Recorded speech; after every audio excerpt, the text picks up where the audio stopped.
Welcome to Burlap Teachers. Enjoy the video. You start by verifying you have the account or device admin access. That matters because many controls are locked. Open Settings and go straight to Screen Time or Digital Wellbeing. Don't browse other menus. Once there, locate the Shared Devices or Family Sharing section. Make sure you note which profiles are connected. If a passcode is required, enter it now to unlock options, because without it you can view but not change sharing permissions.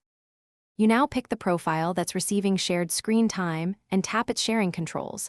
This is where the action happens.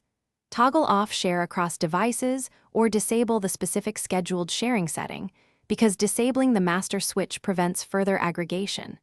Then adjust app limits and downtime for that profile so local rules still apply.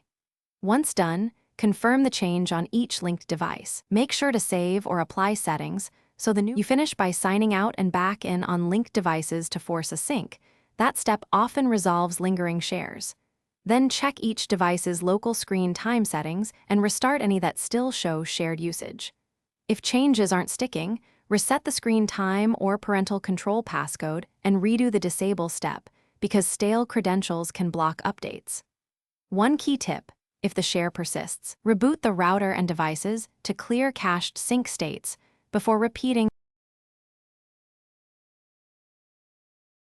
Thanks for watching. Consider subscribing if this video helped you.